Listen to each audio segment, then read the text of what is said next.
Signori e signori, buonasera, benvenuti alla Casa Italiana zerilli-marimò della New York University. It's my great pleasure to welcome you here tonight. It's a much-awaited evening from your presence that I acknowledge, and I thank you for being here with us. I'm going to have a chance to see this documentary. It's an absolute premiere for the United States. The title is Womeness. It's one of these English words that we'll never be able to pronounce. Same thing with The Betrothed, when we had the series of events dedicated to the novel by Alessandro Manzoni. So don't rely on my pronunciation for the title. It's a beautiful film about women. And when I saw it, my first reaction was it's a choral film, but it's not a choir or a chorus where you lose the identity of the individuals. Each woman maintains its individuality, peculiarity, and I think the final result is a beautiful harmony of all these voices that Yvonne Sciò was able to put together. But Grazia D'Annunzio is going to have the honor to introduce formally Yvonne, that I thank for having accepted our invitation to be here with us tonight. And just 2 words about Grazia. Those of you who are friends of the Casa are already very familiar with her. Along with Eugenia Paulicelli, she established and conceived this series of events dedicated to anything that has to do with style, fashion, but also architecture, the arts. It's style and beauty in all the possible declinations of the word. And we're very grateful to Grazia for the incredible work she has done and she still does for us. She was for many years the bureau chief of Vogue Italia here in New York. She has a long experience as a fashion journalist, and right now, after having retired from the magazines, she teaches fashion journalism at the University of Milan. She's actually about to leave, and she's going to start her course in just a few days. So we are very grateful to anything she's done for us. I invite you to take a look at her Italian fashion from A to Z. It's 26 videos that she produced about Italian fashion, and they're available for free on our website, so take a look at them and get acquainted with her other works that she has done. So please welcome Yvonne Sciò and Grazia D'Annunzio.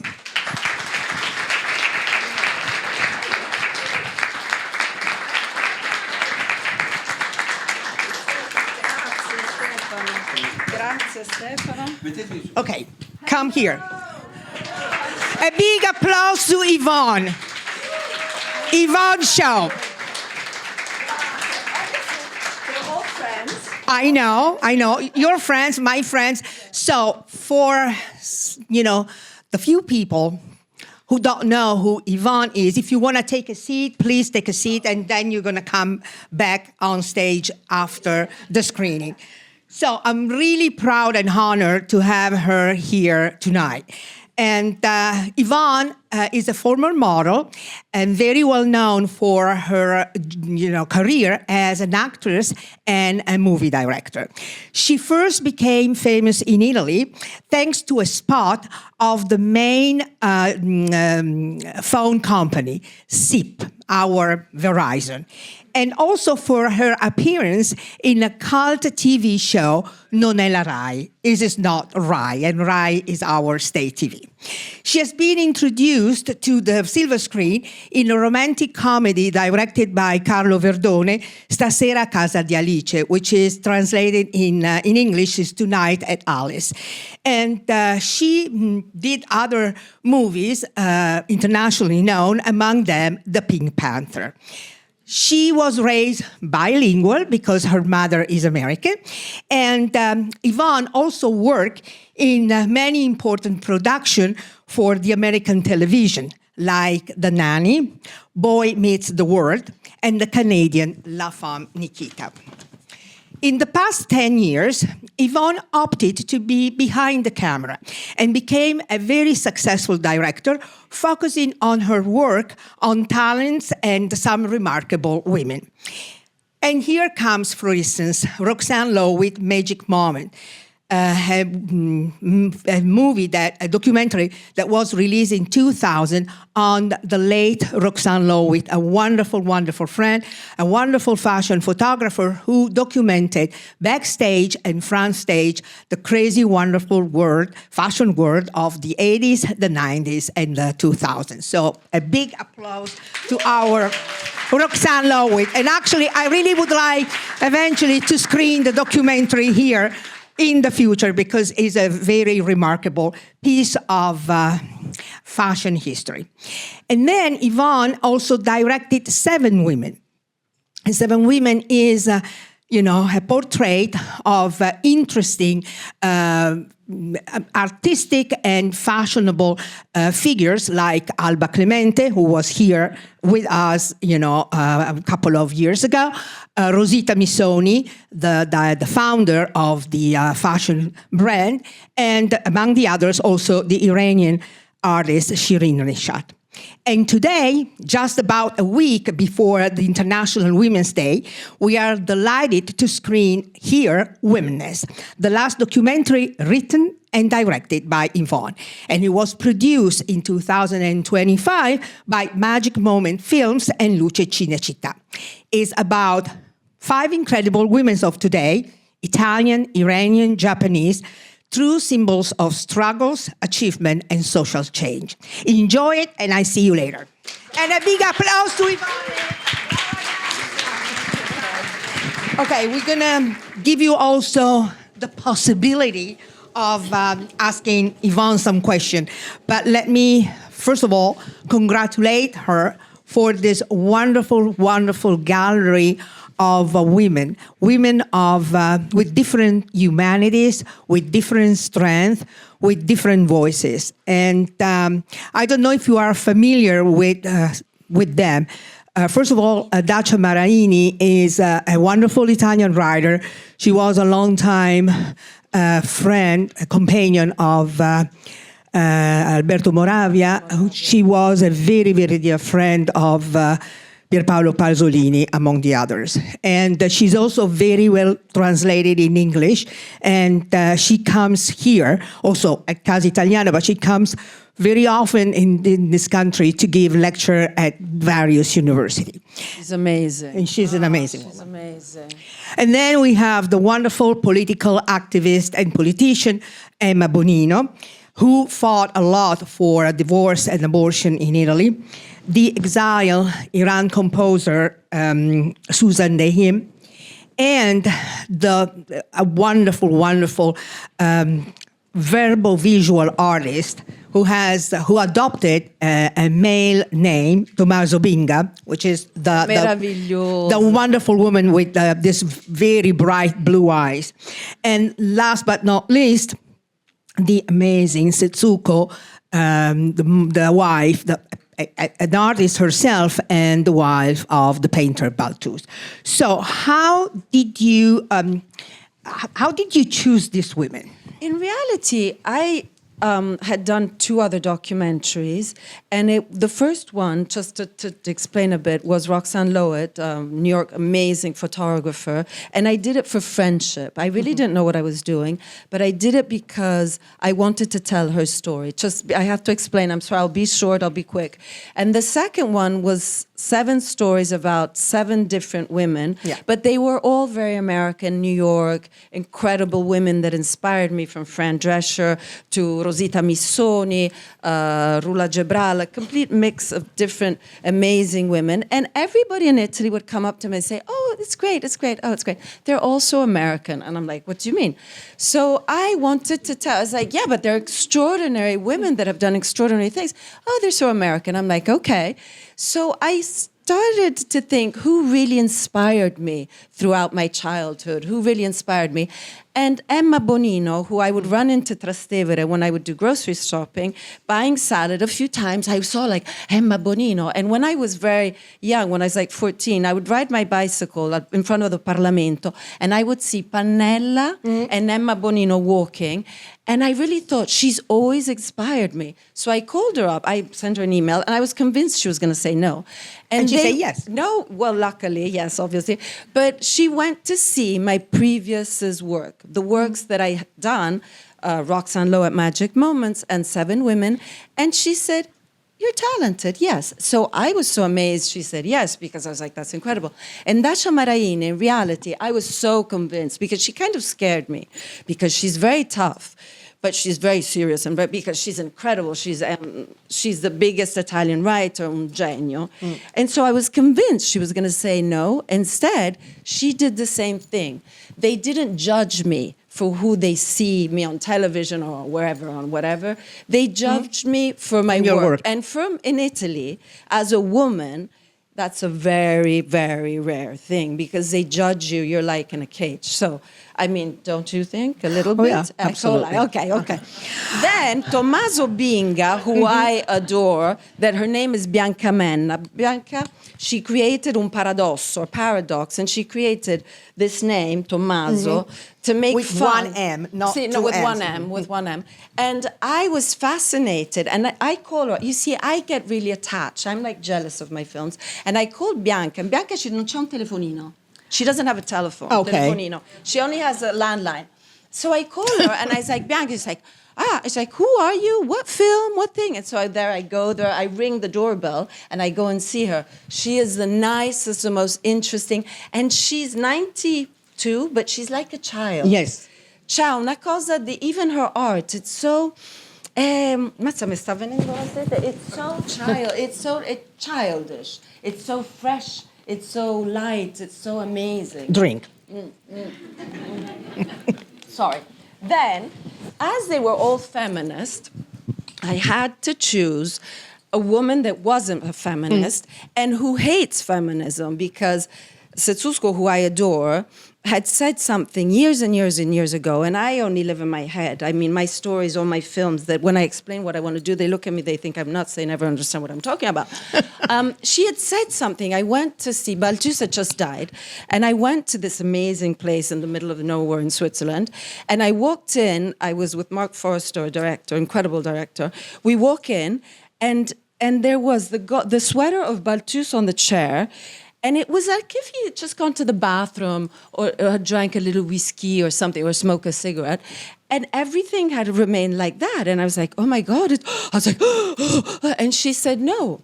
Finalement, je peux vivre ma vie. Finally, I can live my life. And I'm like, what do you mean? It's terrible. He's dead. You know, and she says, no, finally I can go out and I can party and I can enjoy myself. And then that phrase, and that like cut to 20 years, 15 years after, always stuck in my mind. And I said, it's interesting, a different point of view. Because she had courage to say no to her mother that said, you have to marry a Japanese... An arranged marriage. Oh, ci vuole coraggio, no? Ci vuole coraggio. But at the same time, she was very devoted to Balthus. She was like a geisha, so it's interesting. So it's interesting, but she had courage. But she had a different kind of courage. And different culture also. Yes, and she's the oldest family of the samurai, so she's tough as nails. I was so afraid when the next day I presented with Cinecittà Luce Sky at Apache's. We're missing Sussan Deyhim, but I'm getting there. Yes. I know she's like, we need to talk and do faster. Okay, but I have to tell you, I had to take her to the airport, and I said, ugh, and I didn't charge the car. Fiat gave me a card to shoot so I could get in Rome without the permit. So it was complicated. Italy is very complicated. So I take her, and I'm like, and she was like, she gets in the car because she's lovely.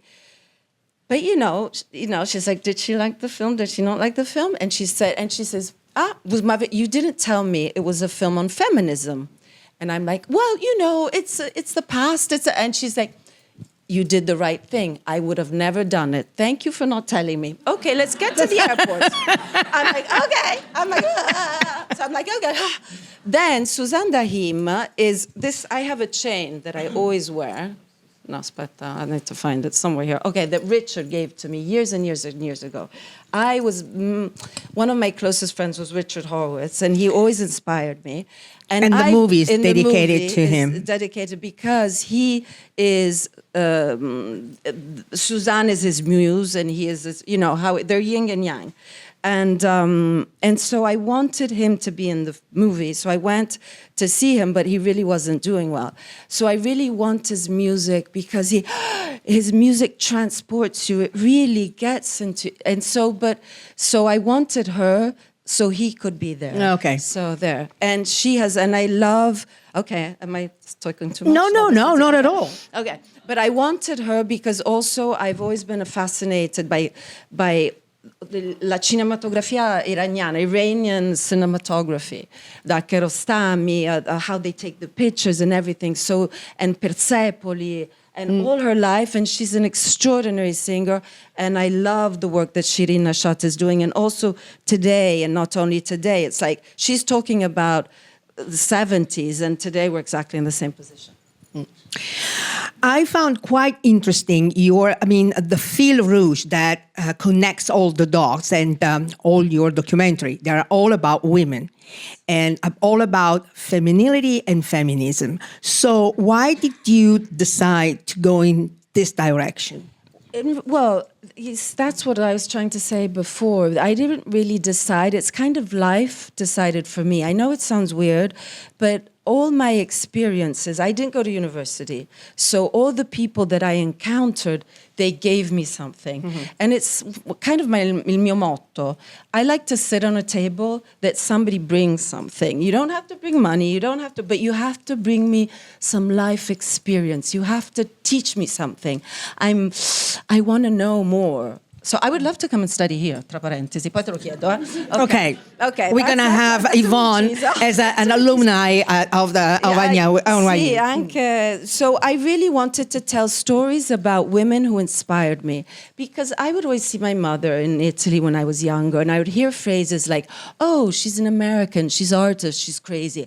So I think those kind of things like resonated in my head, but in my head that's maybe sometimes confusion, c'è un grande ordine that's very organized, because every single woman I choose, there's a reason. Every single person that in this film and my other two, there's a reason for courage, because I want to show my daughter that I can be really strong and we can do anything we want. Thank you. Okay, a couple of questions, and then I'm going to leave Yvonne to you. You started your career as an actress. So why did you decide to become a director? Well, in reality, I started doing commercials when I was 5 years old, so I only know how to work. I really don't know how to do anything else. And I like to put myself in discussion. Like when I was doing very well in my career in Italy, I went to America and I would go to auditions, I would be like in 500 with like numbers. And, I think it's interesting in life to throw yourself out, to dream. And I believe in the American dream. America, for me, I've met incredible people and done incredible, it's given me the possibility of seeing with different eyes. So it just happened. It's something that I'm obsessive about, and I'm jealous about my work. I know that sounds a bit psycho, but I like my when they say, even I have Monday, I have a meeting, send me the link. And I'm like, no. And I'm like, duh. I sold it in 87 countries. I didn't sell it in America. Like, I don't sell my films in America, my documentaries. I don't know why. So There will be probably, never say never. But I just love doing it. I really don't know. I don't know how, why, but I just listen to my heart and my instinct. I don't know. I know that I want to tell stories. I know that's the thing that makes me, I'm the happiest I've ever been. So do you have any future project you want to share with us? Okay, I have to explain. In Italy, if you talk about your future projects, it never happens. I told one. Bad luck. Yes, it's like when you're acting and you go to an audition and you tell a girlfriend, oh, I just did an audition. Boom, you fall and you break your leg. So it basically doesn't happen. But, so yes, I am shooting something. But as you can see, like A Passage of Time with Emma, I have a very small production. So I never have much money, so I shoot a little, and then I put it away. I shoot. So I do a little at a time. Yes, of course, I've already started shooting. I'm working on 3 things. Okay. But, it takes time, and then you have to raise money. It's a bit always more complicated, but you never know. Good luck. I won't tell you. Basically, that was it. I'm not going to tell you. But it's going to be, again, on women? Yes, it's on a woman, but every single documentary I've done and every single project is completely different. Okay, I think it's nice di rimettersi in discussione, come si dice? To put you at risk. At risk. To learn something different and to be different. I don't think... Also, now there's lots of people that are talking about women, that's a good thing, but also I think I would like to explore also something else. Okay, thank you, Yvonne. And now is up to you. We have, 3, 4 questions. So please, we're going to pass the microphone. No. No questions? 0? Yes. Yay. Yes.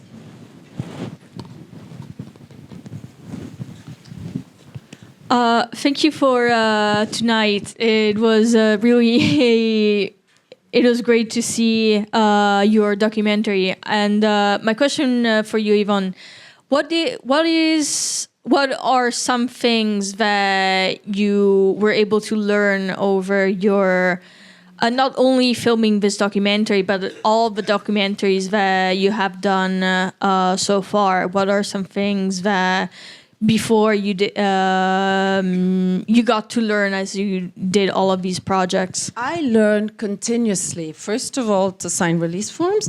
No, I'm joking.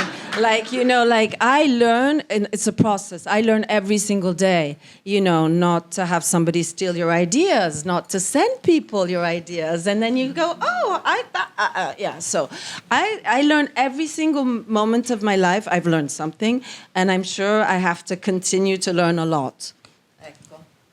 Okay. Yes. Melody. Yes. Yes, hold on. Wait for the microphone. Shocker, I have a question. I've known Yvonne a long time. So my question to you that I've always wanted to ask you is the editing process, okay? Because it's very specific. Mm-hmm. And I thought it was really brilliant how you jumped around. You jumped from this one, and it was almost like a journey of their development and how they went. And I really was fascinated with just the childishness of the woman. Certo, sì. So, and how you went to the studio and you discovered these things out of doing this movie, okay, and the editing process. How difficult was it to do it and understand how to position each person and then go back and forth with the different narratives? I thought it was brilliant. Thank you so much. To deal with editors is really complicated. Really, they have all this process, and I've worked with different ones and on other stuff that's not this other stuff that I do on the side, and it's always really, really complicated because I'm not so good at explaining myself, but I know what I want. I know, yes, no, I definitely know what I want. So I try to explain sometimes, and they're like, no. So it was really hard to put it together, but I'm super happy that Cinecittà Luce is my co-producer because they give, like, when I see Fellini, like Dacia, my big thing was Moravia. I grew up in Rome.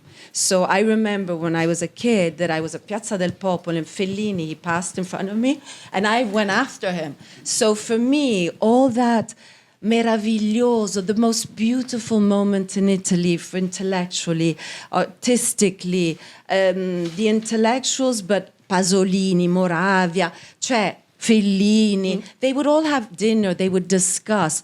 All that I wanted in there. So that's why Cinecittà, luckily, they got it. And, because it's really expensive. Footage, everything is really expensive. So, and the footage is actually it's really nice. But it's very nice and very, very accurate. It gives you that, quella magia, that ti dà le stelline negli occhi, that you have stars, that you see and you get it. So instead, my editor woman, she wanted to do something different. And so, it was a huge, long process, but she was amazing. It's like a relationship. It really is. I would cry my eyes out. I would start. So, but, I don't take no for an answer. That's my American side. That's great. So, last question. Yes. In the back. Thank you. Thank you very much. That was very, very interesting. And I'm hope that to see more and more films like that. And talking about films like that and the phenomenon that I think in the United States is not very well understood is that of the femminicidio, Ecco. And I believe that a serious investigation, because, I live here, I've been living here for so many years, it's so awkward and strange to see so much effort we have been doing for so many years, so many fights and everything. And this is a phenomenon that must be studied, in different terms, psychology, the killing of children, all this stuff. So this is Italian. That's what is Italian. Lately, a friend of mine in LA, a producer, she said, hey, you have to do this. And I tried, so I went to read articles, because in Italy we have so many. But the good thing about internet and I'm sorry, I don't know if you got it. Femminicidio means when a man kills a woman. And we have, a lot of, I would say, 500, more than almost 1,000 a year. Yes. Yes, but you know what? Yes, but in Italy is a very small country. And when you have a couple of two awful murders a week, you're quite shocked. Okay. So she wanted me to do a documentary on this. And can I tell you something? In all my films, I like to give a good message. And I really had difficulty because it was commissioned. And so I was like, okay, I'm going to tell a story. And I'm going to tell lato bello. I just got so sick to my stomach, and I said, I can't. And she said, no, but I'll commission it. And I was like, I'm so sorry. I just don't know where to, because I always try to see the good side. Like, even like the story of the cat of Balthus. Example, I was supposed to shoot in Paris, and it was really expensive, and I got sick, I fainted. And so in the end, I went to Rome, and I shot at Villa Medici. That is Villa Medici. And knowing Balthus and knowing his work and studying it, I knew. And basically, we had 45 minutes to shoot, and then there was a school that was going to come. So I had very little budget, so I had to hurry up. And in Italy, I'm being superstitious, as obviously I am. Hello. The black cat. There was a black cat. Allora. The black cat, I'm like, motore. Oddio, cosa ho fatto? No. Nothing. Motore, vai, boom. I go under, meow. I was like, cut. And I'm like, no, go. We don't have time. Go. So we're shooting, and meow. A black cat. E dico, madonna, non è possibile. Il gatto nero. No. E dico, no, ti prego. Cioè, io proprio... Okay. So the cat, she comes. Instead, in Japanese culture, it's the reincarnation. So she sees the cat. Balthus, he arrived. I'm like, what do you mean? The black cat is Balthus? No, vabbè, una roba, ti giuro. And I was like, what do you mean, the black cat? And she's like, Balthus. And the whole thing took a different spin. This is to say that I try to get the good that life gives me. And il femminicidio, I don't know justification. There's no justification.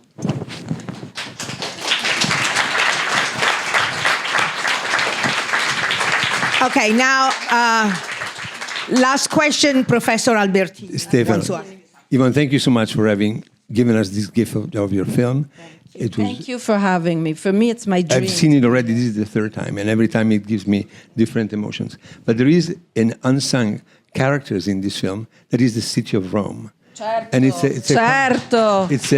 a constant love statement on your part to Rome, the way you...